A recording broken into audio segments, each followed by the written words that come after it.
Tem Método, com Carlos Andreasa.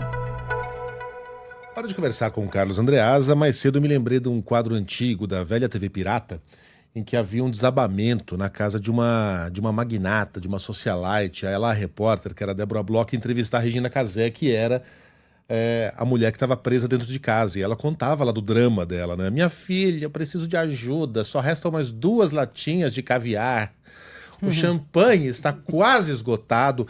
Ontem foi a sensação que eu tive quando Alexandre de Moraes nos contou sobre o drama que é você ser um ministro do Supremo. Não pode nada, Andreasa. Bom dia pra você. Né? Pode nada. Vocês provocam também, né? Hein? Quero lembrar que a TV Pirata hoje não poderia passar na televisão, seria proibida, tá? Mas um quadro igualzinho esse passou ontem na TV Justiça. É o seguinte, gente. A gente cobrava que os ministros falassem, né? Eu cobrei aqui várias vezes. Alexandre de Moraes não vai se pronunciar sobre esse tipo de coisa. E ele se pronunciou. E eu não vou dizer, caramba, era melhor que não tivesse se pronunciado. Não, eu queria que ele se pronunciasse.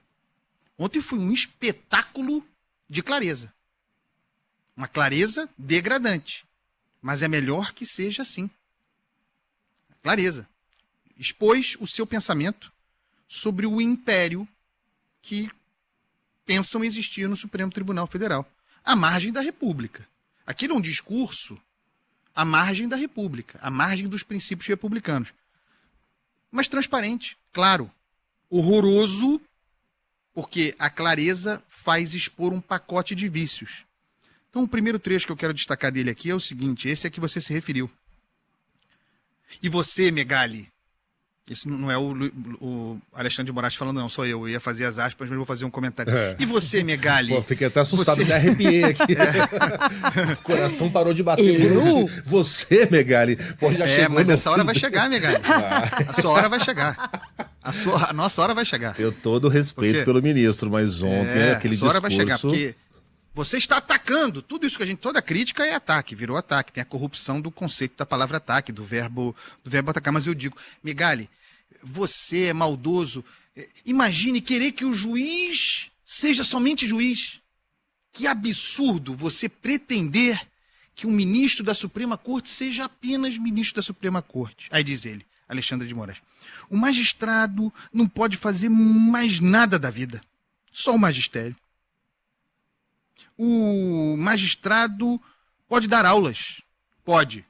Isso é importante registrar aqui, porque o ministro do Supremo, segundo a Constituição Federal, está autorizado a dar aulas. Diz o artigo 95 da Constituição.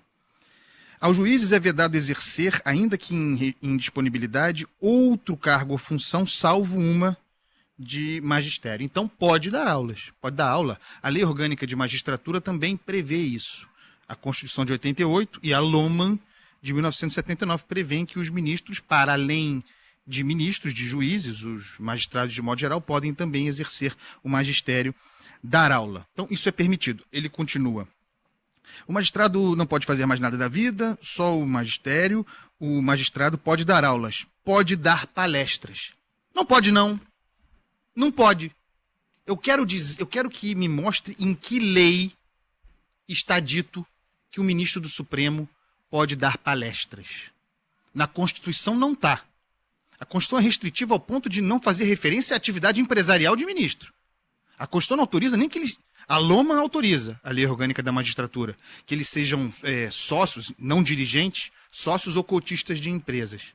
A Constituição, que prevalece, a lei maior não fala em autorização, em permissão para que ministro do Supremo, juiz, possa ser sócio de empresa. Mas não vou nem entrar nesse detalhe agora. Quero falar da palestra. Onde está previsto que ministro do Supremo pode dar palestra? Especificamente ministro do Supremo, que é o que nos interessa aqui, naquela defesa corporativista. Sabe quando, porque a gente vai pesquisar, sabe quando foi autorizada essa febre palestrante de ministro do Supremo?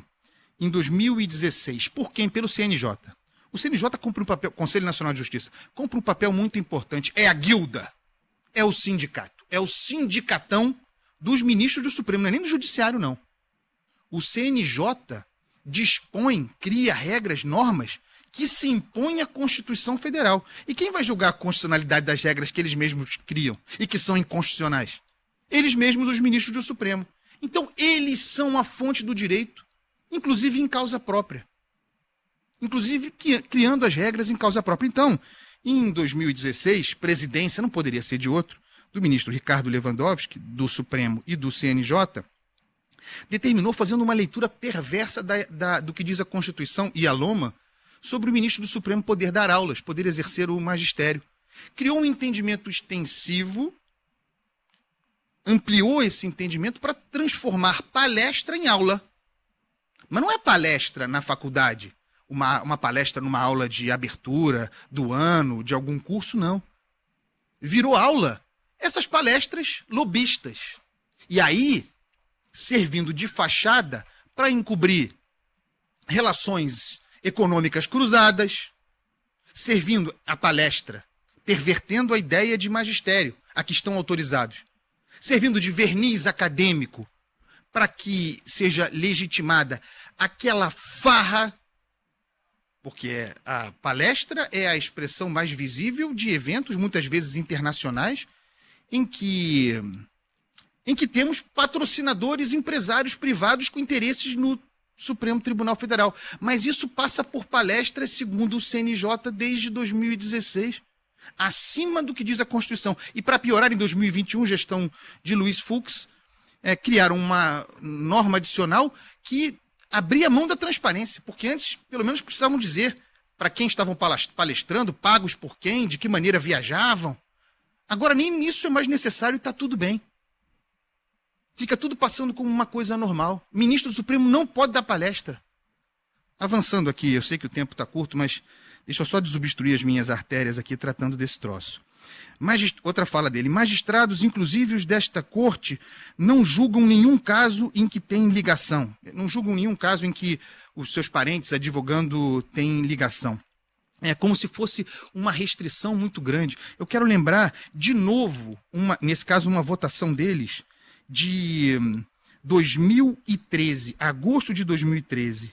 O STF, eles, 7-4 foi o placar, com votos pela flexibilização da norma, derrubando um trecho do Código de Processo Civil, votaram, entre os 7, Alexandre de Moraes, Dias Toffoli, Gilmar Mendes, e por aí vai. Só para a gente deixar claro como realmente as pessoas são coerentes nessa gestão. Votaram em 2023, recentemente, para anular um trecho do Código de Processo Civil e, assim, flexibilizando a forma de atuação de parentes no Supremo. Antes, até então, era proibido que eles, o ministro do Supremo, atuasse em caso de uma empresa, por exemplo, em que um parente fosse advogado. Não importa que atuando ou não naquele caso. Pode ser outra banca, poderia ser outra banca trabalhando naquele caso para aquela empresa, se um parente, cônjuge ou parente até terceiro grau, se ele tivesse contrato com aquela empresa, o ministro do Supremo não poderia atuar. E isso me parece o correto. Eles derrubaram essa lei, flexibilizaram essa lei, de modo que hoje, por exemplo, Alexandre de Moraes pode atuar no caso do Banco Master. Mesmo tendo a sua mulher, tendo tido a sua mulher como advogada. Ainda que num processo de que ela não participe, ele pode atuar num caso do Master. Em função dessa mudança na regra, eles puderam, Dias Toffoli, por exemplo, no próprio 2023, em dezembro de 23, ele pôde atuar e anular, vocês se lembram, uma dívida bilionária, mais de 10 bilhões da JF. Ele pôde atuar, participar desse caso, ser relator de um caso, JF que teve sob contrato a sua mulher. Ah, mas ela não atuava nesse caso, então pode. Foi isso que eles mudaram. Então não dá para ter pena, não dá para vir com esse papinho de coitadinho, isso é delirante para ser generoso. A realidade se impõe numa outra direção. Não tem nenhum problema, ministro Dias Toffoli, o senhor, ou quem quer que seja dos senhores, ser fazendeiro, ter fazenda. Inclusive, a lei orgânica da magistratura já disse aqui, admite que os senhores tenham cota, sejam sócios de empresas. Não tem nenhum problema. O problema é o senhor ou qualquer um dos senhores viajar no jatinho do fazendeiro. O senhor pode ser fazendeiro. Problema, e aí por fazendeiro vocês incluam qualquer tipo de atividade empresarial. O problema é andar no jatinho de fazendeiro que tem interesse no tribunal em que o senhor tem assento. Esse é o problema. Esse problema os senhores não enfrentam. Ficam nesse sofisma do pobre ministro do Supremo que não pode fazer nada. Imagine querer que um ministro do Supremo seja apenas juiz. Que país seria esse? Josefina no banheiro com 6 empregados. Parece que os bombeiros já conseguiram estabelecer contato com Dona Josefina, que está ainda sob os escombros. Vem aqui, Ricardo, vamos tentar falar com ela. Dona Josefina, como está? A senhora está bem? Nós estamos sobrevivendo graças ao frigobar. Mas os víveres estão acabando, minha filha. Eu acabei de abrir a penúltima latinha de patê. Pobre. Muito difícil. Pobre Dona Josefina. Ai, força, guerreiros. Andreasa, aí na vitrolinha? Na vitrolinha, tudo a ver com isso. E com a Dona Josefina, escasseia. Samba na voz da grande Bete Carvalho, o disco Na Fonte, um dos melhores discos da história. Samba do Zé Maranhão, o grande Beto Sem Braço e o grande, tá vivo entre nós, Aloysio Machado. Boa. Até mais, pessoal. Um beijo. Beijo, até amanhã. Esquecer